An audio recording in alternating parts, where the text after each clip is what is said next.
Hello everyone, मैं पल्लवी सिंह आज आपके साथ उपसर्ग पार्ट 2 वीडियो लेकर आई हूँ। उपसर्ग पार्ट 1 वीडियो में हमने देखा था कि उपसर्ग क्या होता है। एक बार फिर से मैं आपको रिमाइंड करवाना चाहती हूँ। ऐसे शब्दांश जो मूल शब्दों से पहले जुड़कर नए शब्द की रचना करते हैं तथा शब्द के अर्थ को बदल देते हैं, उन्हें उपसर्ग कहते हैं। जैसे कि हमने अपने लास्ट वीडियो में देखा था कि उपसर्ग क्या होता है। उसमें मैंने आपको एक फॉर्मूला, एक सूत्र भी बताया था कि उपसर्ग प्लस मूल शब्द इज इक्वल टू नया शब्द। मीन्स यदि हम मूल शब्द के आगे उपसर्ग जोड़ देते हैं तो हमारा एक नया शब्द बन जाता है और उस नए शब्द का एक अलग अर्थ हो जाता है जो कि मूल शब्द से डिफरेंट होता है। तो अपने लास्ट वीडियो में हमने संस्कृत के उपसर्गों के बारे में जाना था। आज के वीडियो में हम हिंदी के उपसर्ग, अरबी फारसी के उपसर्ग और अंग्रेजी के उपसर्गों के साथ आगे बढ़ेंगे। तो सबसे पहले हम हिंदी के उपसर्गों के बारे में जानेंगे। तो आइए देखते हैं।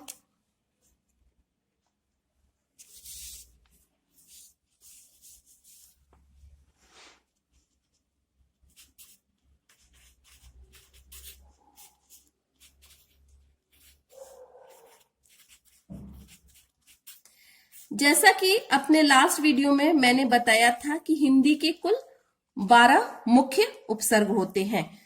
कौन कौन से? पहला उपसर्ग हमारा है अ। ठीक है, तो सबसे पहले हम उपसर्ग शब्दों को लिखेंगे, उसके बाद उनके अर्थ को लिखेंगे और उदाहरण के थ्रू हम समझेंगे कि वो कौन से नए शब्द बन रहे हैं। तो पहला हमारा शब्द है अ। अ का अर्थ होता है अभाव या निषेध। अभाव या हम कह सकते हैं कि निषेध। ठीक है, अब इनके कुछ उदाहरणों को हम देखेंगे, जैसे कि अचेत, अछूत,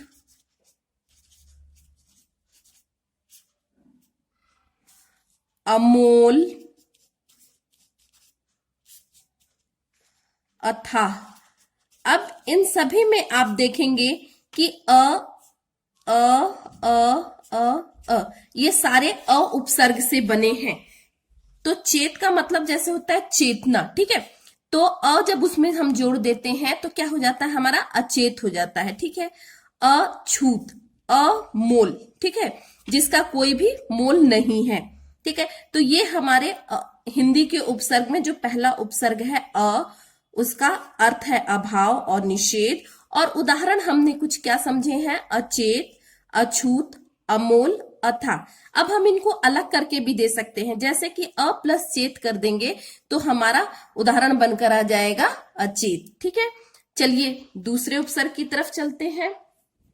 दूसरा उपसर्ग हमारा है अन।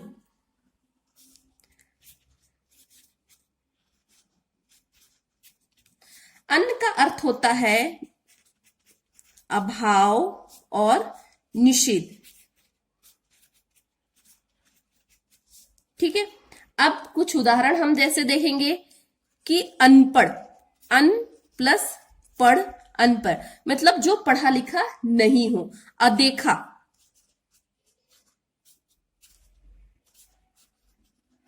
ठीक है, उसी तरह अनसुनी, उसी तरह अधपका। ठीक है, ये हमारे कुछ उदाहरण हो गए। ठीक है, या हम कह सकते हैं अनबन। ठीक है,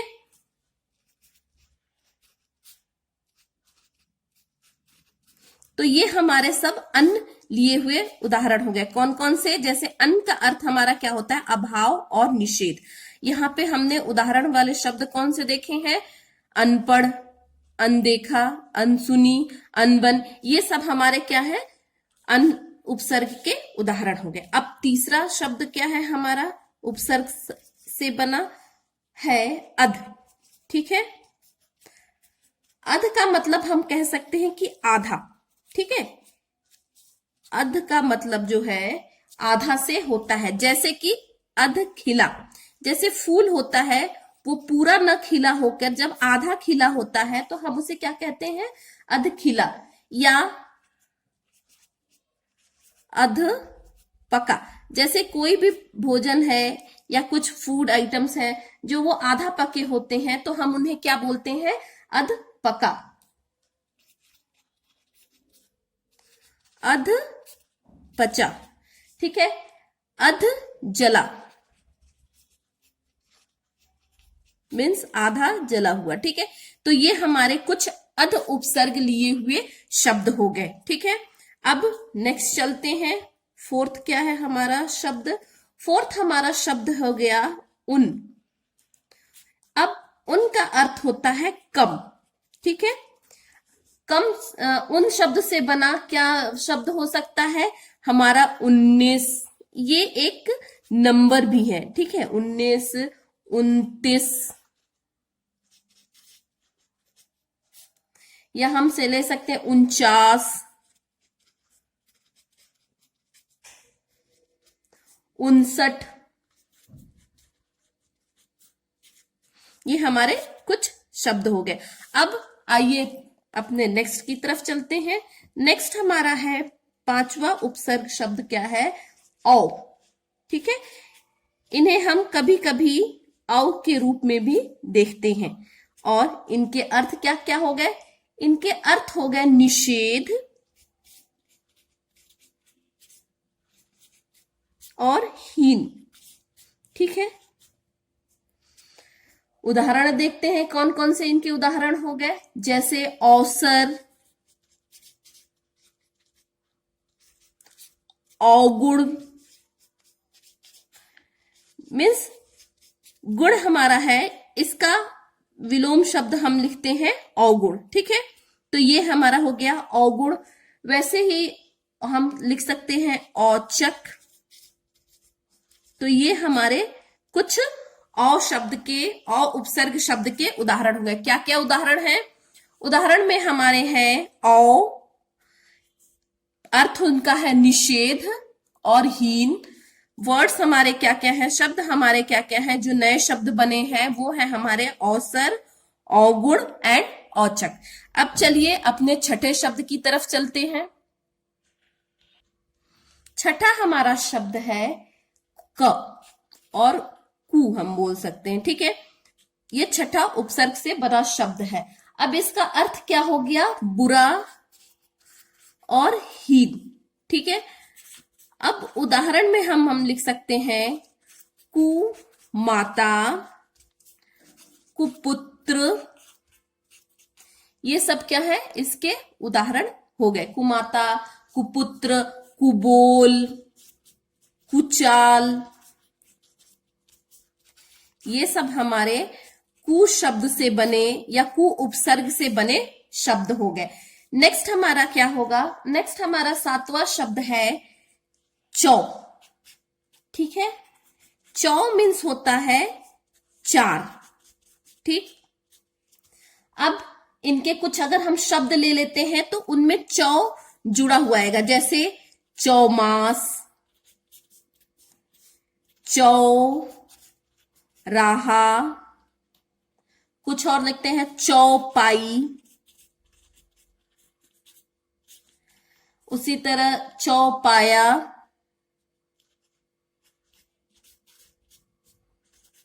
पाया। ये हमारे कुछ चौ हिंदी उपसर्ग के शब्द हो गए और उदाहरण हो गए। चौ का क्या अर्थ होता है? चार। उसके उदाहरण में हम क्या क्या शब्द ले सकते हैं? चौमास, चौराहा, चौपाई एंड चौपाया। अब यहाँ पे देखिए हर जगह चौ, चौ, चौ और चौ, ये सारे आपको देखने को मिल रहे हैं। अब चलिए नेक्स्ट उपसर्ग शब्द की तरफ चलते हैं जो कि आठवां है। आठवां हमारा है नी। नी का अर्थ होता है रहित और बिना। शब्द हमारे क्या क्या हो गए? शब्द हमारे हो गए निडर, निपूत, निडर, निपूत, निहत्था, निधड़क, ये हमारे कुछ नी उपसर्ग से बने शब्द हो गए। अब हम कभी भी जब देखेंगे कि नी उपसर्ग आता है तो उसका अर्थ हम सबसे पहले यही देखेंगे कि किसी भी चीज से रहित या बिना होता है। जैसे कि बिना डर के, निडर, निपूत, निहत्था मीन्स बिना किसी हथियार के, और निधड़क। अब चलिए अपने 9वें उपसर्ग की तरफ चलते हैं। 9वां उपसर्ग हमारा है दू। अब दू का अर्थ क्या होता है? दो अर्थ होते हैं दू के भी। जैसे कि दो भी हम बोल सकते हैं और बुरा भी हम बोल सकते हैं। उदाहरण में देखेंगे तो हमको क्लियर हो जाएगा। जैसे कि अगर दुगना हम बोलते हैं तो ये हमारा दो से होता है, लेकिन यही हम अगर दुकाल बोलते हैं तो भी हमारा दो से होता है। एक और दुराहा अगर हम बोलेंगे तो वो भी हमारा दो राहों का मिलन। ठीक है, ये हमारे कुछ दो शब्द से, दू शब्द से बने कुछ उदाहरण होते हैं। चलिए 10वां हिंदी उपसर्ग देखते हैं क्या है। 10वां हिंदी उपसर्ग हमारा है बिन। अब बिन का क्या अर्थ होता है? बिन का अर्थ जैसे यहां पे हमने नी का देखा था, वैसे बिन का भी होता है कि रहित, बिना और निषेध। ठीक है, अब कुछ उदाहरण हम देखेंगे। क्या उदाहरण हो सकते हैं? बिन ब्याहा, जिसकी शादी नहीं हुई हो। ठीक है, बिन जाना, जिसके बारे में हम नहीं जानते हैं। बिन खाया,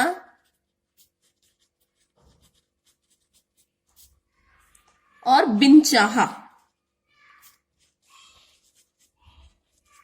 ये हमारे कुछ बिन उपसर्ग के उदाहरण हो गए। क्या क्या हो गए? बिन ब्याहा, बिन जाना, बिन खाया और बिन चाहा।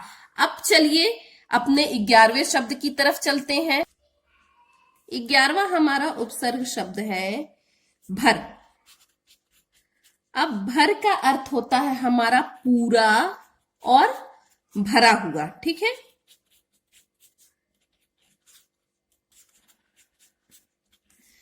इनके उदाहरण हम क्या ले सकते हैं? भरमार, भरपूर, भरसक, भरपेट। ठीक है, मीन्स इन सभी में देखिए भरमार, भरपूर, भरसक और भरपेट, ये भर भर जो शब्द हम देखने को मिल रहा है हमें, इसका अर्थ होता है पूरा और भरा हुआ। भरमार मीन्स किसी चीज का ढेर। ठीक है, भरपूर मीन्स भी वही होता है, पूरा भरा हुआ। ओके, और भरपेट मीन्स हम सभी जानते हैं पूरा भरा हुआ पेट। ठीक है, तो ये हमारा 11वां शब्द का उदाहरण हो गया। अब चलिए अपने 12वें शब्द की तरफ चलते हैं। 12वां शब्द हमारा है स और सु। जब भी हम किसी शब्द के आगे स और सु शब्द देखते हैं तो उसका अर्थ होता है अच्छा, हम बोल सकते हैं, और सहित हम बोल सकते हैं। जैसे कि कुछ उदाहरण देखते हैं। जैसे कि हम देखते हैं सुफल मीन्स फल सहित। ओके, उसके बाद सुडौल,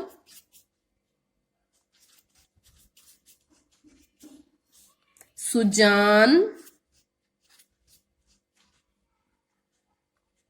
और सुघड़। ये सब हमारे स और सु शब्द के उदाहरण हो गए। क्या? सुफल, सुडौल, सुजान और सुघड़। अब एक चीज मैं आपको और बताना चाहती हूँ कि जब भी हम संस्कृत के उपसर्ग को देखते हैं तो वो हमारे तत्सम शब्द से बने हुए होते हैं। वहीं हिंदी के उपसर्ग क्या होते हैं? तद्भव शब्दों के बने हुए होते हैं। ठीक है, तो ये हमारे हिंदी के सारे उपसर्ग हो गए। अब नेक्स्ट हम क्या अरबी फारसी के उपसर्गों के बारे में जानेंगे। जितने भी अरबी फारसी के उपसर्ग हैं वो सभी हमारे उर्दू शब्दों से बने हुए होते हैं। तो चलिए अरबी फारसी के उपसर्गों को देखते हैं।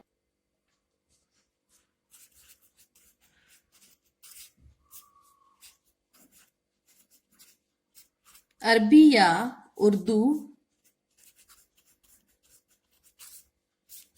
फारसी के उपसर्ग।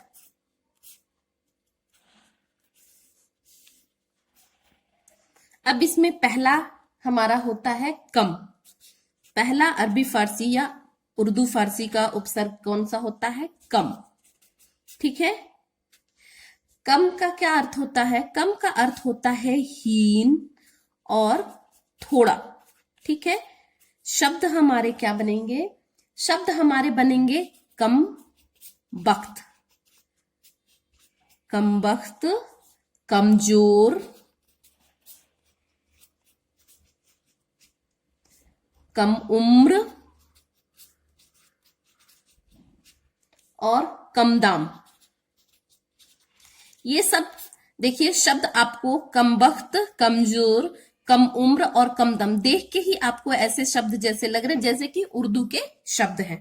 तो सही है, ये सब हमारे उर्दू के शब्द हैं जो कि उपसर्ग में है।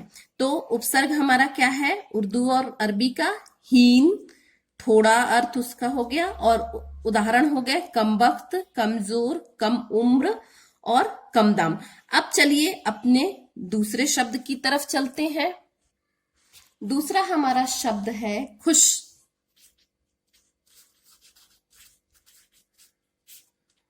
खुश का अर्थ होता है उत्तम और अच्छा। उदाहरण हम इसके क्या लिख सकते हैं? खुशबू,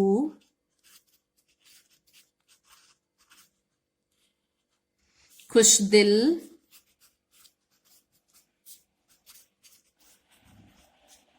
खुशखबरी,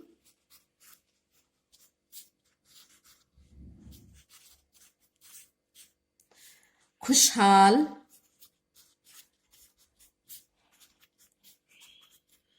नेक्स्ट है हमारा तीसरा शब्द है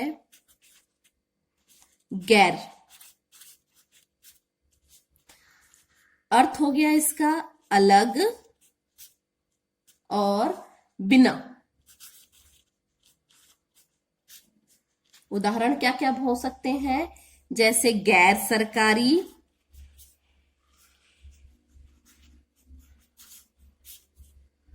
गैर जिम्मेदार,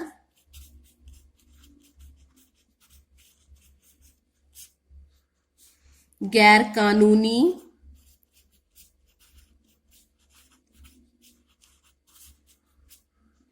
गैर हाजिर।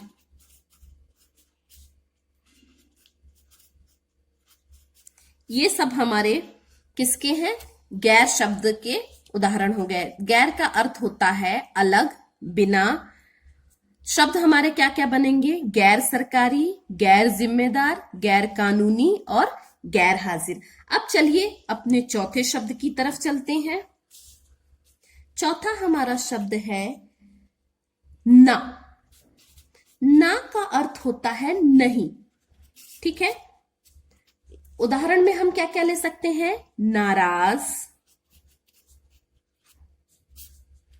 नादान, नालायक, नापसंद,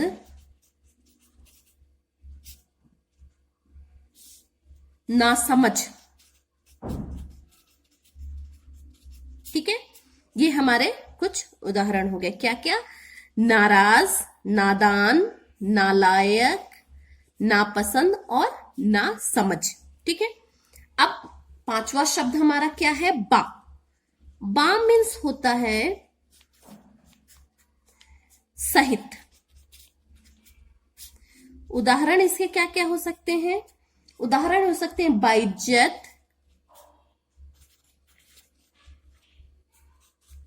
बकायदा,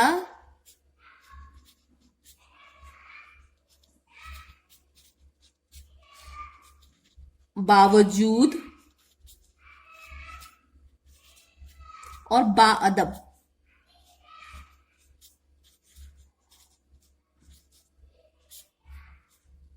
बा अदब। कौन कौन से उदाहरण हो गए हमारे? बा उपसर्ग के अर्थ पहले हो गया सहित, और उदाहरण हमारे हो गए बा इज्जत, ब कायदा, बा वजूद और बा अदब। तो चलिए अब अपने छठे शब्द की तरफ चल। छठा हमारा शब्द है बद। बद का अर्थ है बुरा, और इससे बनने वाले शब्द क्या हो गया? जैसे बुरा मीन्स खराब, ठीक है, तो बदबू। नेक्स्ट है बदमिजाज।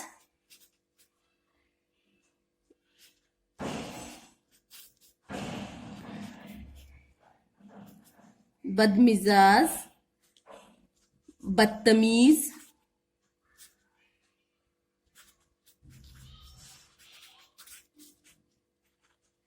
बदसूरत,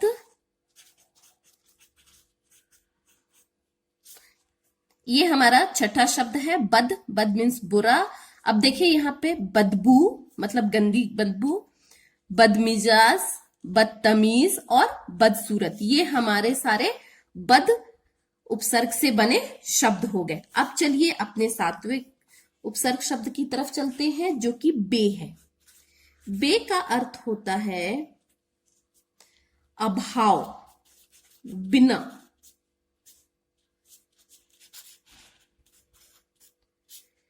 उदाहरण क्या क्या ले सकते हैं हम? जैसे बेहोश, बेशक, बेदाग,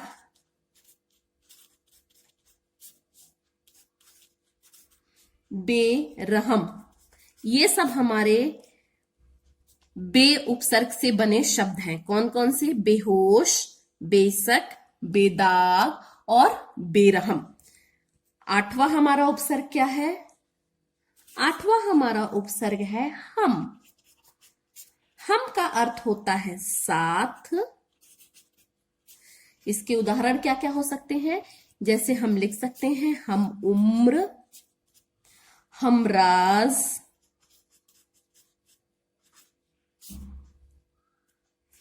हम शक्ल,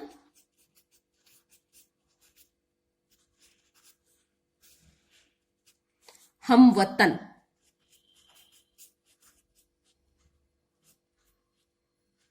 जैसे हम वतन का मतलब कि हम एक ही वतन के साथी हैं, या हम एक उम्र के हैं, ठीक है।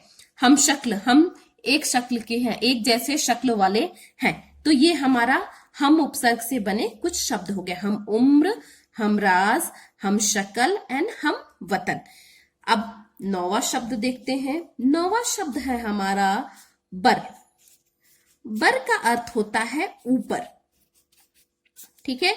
ऊपर मीन्स अगर हम उससे शब्द बनाए तो क्या हो सकता है?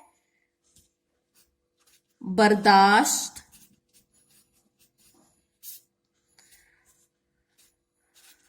बर्खास्त, ये हमारे कुछ शब्द हो गए। एक इसका अर्थ और भी हो सकता है कि बाहर, ठीक है। जैसे कि ऊपर और बाहर, ये दो अर्थ हो गए। शब्द क्या बने? बर्दाश्त, बर्दाश्त के बाहर, कोई भी चीज बर्दाश्त के बाहर हो गई हमारे। और बर्खास्त मीन्स कहीं से हमको निकाल दिया गया, तो ये बर्खास्त हो गया। चलिए अपने 10वें शब्द की तरफ चलते हैं जो कि दर है। दर मीन्स में। अब ये में कहाँ है? अंदर की तरफ हम बोलेंगे, ठीक है, अंदर की। उदाहरण कौन कौन से हो गए इसके? दरअसल, दरमियान, ये हमारे दर उपसर्ग से बने शब्द के उदाहरण हो गए। दरअसल, दरमियान। अब जैसे कि हमने बोला था कि उर्दू के कुल 11 उपसर्ग होते हैं, तो ये 11वां हमारा उपसर्ग कौन कौन सा होता है? इसका अर्थ होता है निश्चित। और उदाहरण क्या हो सकते हैं? अलबत्ता, अलगरज।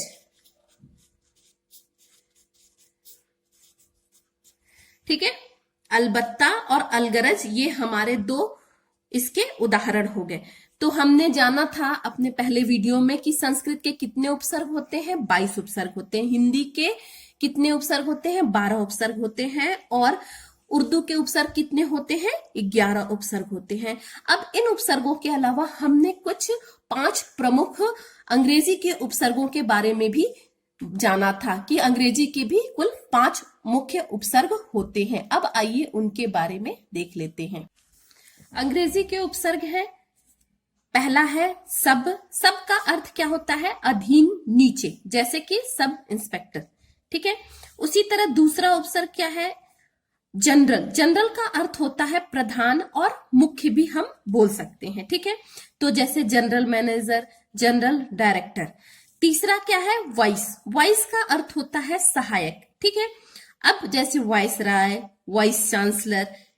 नेक्स्ट है हमारा चीफ। चीफ का अर्थ होता है प्रमुख, जैसे चीफ मिनिस्टर, चीफ सेक्रेटरी। उसी तरह 5वां उदाहरण हमारा क्या है, डिप्टी। डिप्टी का अर्थ भी होता है सहायक, ठीक है, जैसे डिप्टी मिनिस्टर, डिप्टी रजिस्ट्रार इत्यादि। नेक्स्ट हमारा है हेड। ये भी हम अंग्रेजी के उपसर्ग में भी मान सकते हैं, जैसे कि हेड का अर्थ भी होता है मुख्य, जैसे कि हम बोलते हैं हेड क्लर्क, हेड मास्टर। तो ये सब हमारे अंग्रेजी के उपसर्ग हो गए। तो आई होप आपको संस्कृत के उपसर्ग, हिंदी के उपसर्ग, अरबी फारसी के उपसर्ग और अंग्रेजी के उपसर्ग अच्छे से समझ में आ गए होंगे। अब इनके साथ साथ ही हम चर्चा करेंगे कि कैसे प्रश्न पूछे जाते हैं। तो प्रश्न हमसे पूछे जा सकते हैं कि कुछ उपसर्ग दे दिए जाएंगे, जैसे उसमें मिक्स होंगे हिंदी के, संस्कृत के, अरबी फारसी के और अंग्रेजी के उपसर्ग, और उन उपसर्गों से हमें कुछ शब्द बनाने होंगे। जैसे कि हमारे उदाहरण कौन कौन से हो गए और या उपसर्ग कौन कौन से दे दिए गए, औ, अ, प्रति, ये सब हमारे कुछ उपसर्ग दे दिए जाएंगे और हमसे बोलेंगे कि आप इन उपसर्गों से कुछ शब्द बनाइए, ठीक है। ये तो एक तरह के प्रश्न हो गए कि दिए गए उपसर्गों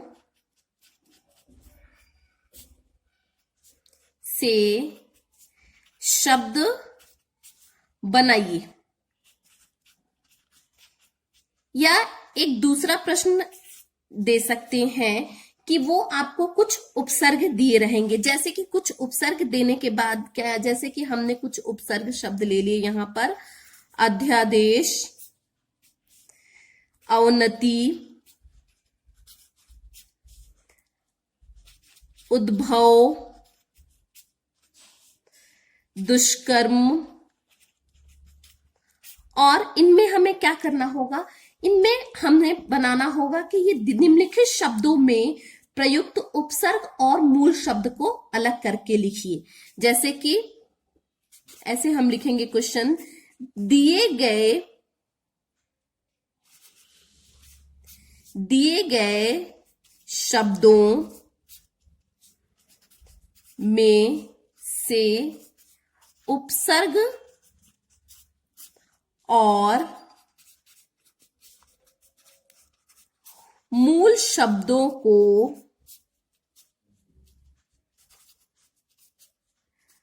अलग करके लिखिए।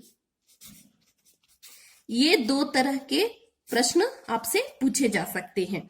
तो यहां पर हमें क्या है, इन दिए गए शब्दों से हमें मूल शब्द और उपसर्ग को अलग करके लिखना होगा, ठीक है। तो आई होप आपको उपसर्ग, संस्कृत उपसर्ग, हिंदी उपसर्ग, अरबी फारसी उपसर्ग और अंग्रेजी उपसर्ग अच्छे से समझ में आ गया होगा। वीडियो को लाइक कीजिए, अधिक से अधिक शेयर कीजिए। जो भी हाई स्कूल इंटरमीडिएट के छात्र हैं और यदि आप यूपी टेट, राजस्थान टेट या किसी भी टेट के एग्जाम के लिए अप्लाई कर रहे हैं तो ये आपके लिए बहुत ही उपसर्ग एक महत्वपूर्ण टॉपिक हो सकता है। तो इसे अधिक से अधिक शेयर कीजिए और यदि आप न्यू व्यूअर हैं तो मेरे वीडियो को सब्सक्राइब करना ना भूलें। चलिए अगले वीडियो में एक नेक्स्ट और नए टॉपिक के साथ आपसे मुलाकात होगी। धन्यवाद।